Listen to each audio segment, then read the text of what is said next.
You see, I'm dressed in my crime-fighting clothes this morning. It's because I utilize my vast education in theology to try to research from where did this gospel of wealth come along? When did it start? How did it start?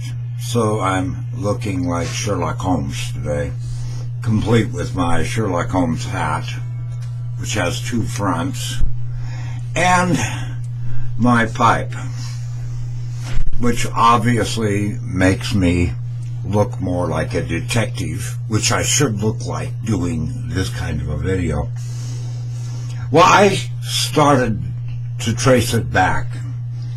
And the funny thing about this evangelical wealth message is that it kind of started in the late 1800s. It's a mystery where they were between the death of Christ on the cross and the late 1800s. Anyway, it gets very sketchy and goes off in 100 different paths, that none of which I could prove. So we start with a lady called Amy Semple McPherson, which to most of the theologians at the time was considered nuts.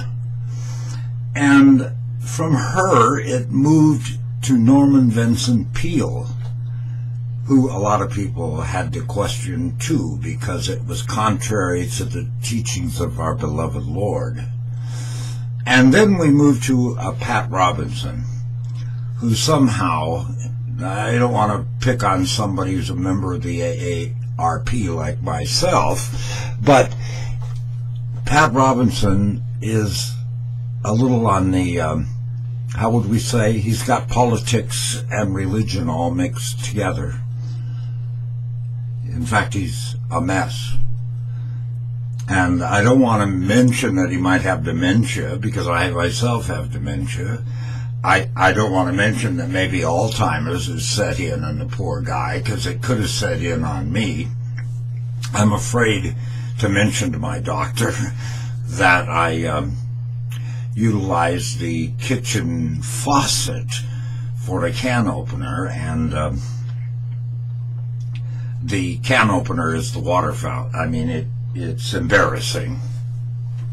And if I mentioned it to the doctor, I'm sure there would be a bunch of bloody tests and things like baseball bats stuck in places in my body where you don't need a baseball bat. So let's not go there, okay? Pat Robertson is a prime example today of a man who teaches the gospel of wealth. A very close friend of mine, in fact, one of the closest friends in my life. Well, I eke along on $800 and some a month. They make far more money than me because they're a good Christian and God has rewarded them with great wealth. And they're able to donate to Pat Robertson $10,000 a month.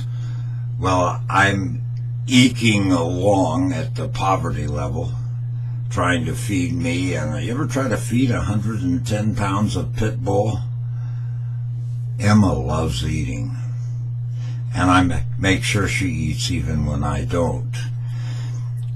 Anyway, the fact that I'm sitting here dying slowly while laying on the couch with new problems developing every day doesn't bother them, because I didn't follow their prime order, this relative of mine, who suggested that I should, now that I've retired, sell what I have and give it to the poor, and then God will reward me with great things. I don't know how these religious nuts who believe in kissing snakes and all the other strange perverted things. See, God gave us intelligence, and that intelligence tells us that kissing a rattlesnake is probably not a good idea. The snake's probably thinking, cross species, this is bad, I think I will bite them on the lips. Well, that's no test of faith, kissing a snake.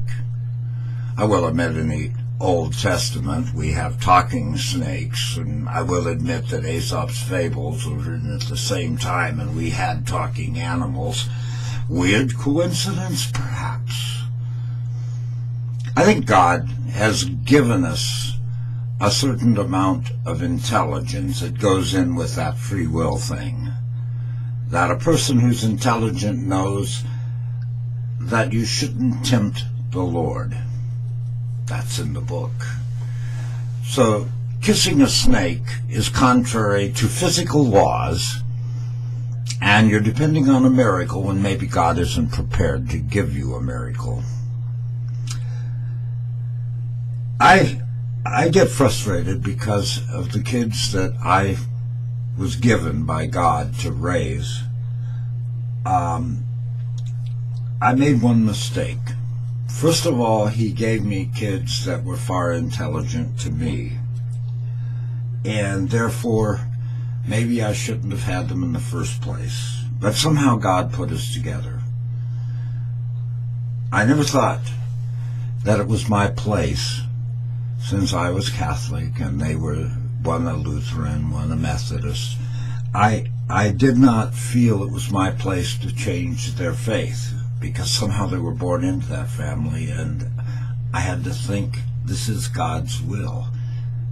I didn't understand it, but I didn't do anything to implant Christianity within them. And to those of you who have the responsibility of raising children today, give serious thought to what you do instilling faith within them, because if you don't do it right, they're liable to get tied up in that gospel of wealth. That we spend our lives today making choices, and some of them are going to be wrong, some of them are going to be right, but you must instill faith when they're young. If it's weak, they're going to get caught up by someone who will take advantage of them. At one point in my career, we have one of these mega church people here that's from the Northwest. I forget his name because it wasn't anything having to do with the saving of my soul to interview him. So I asked him, is this kind of a wager game with God?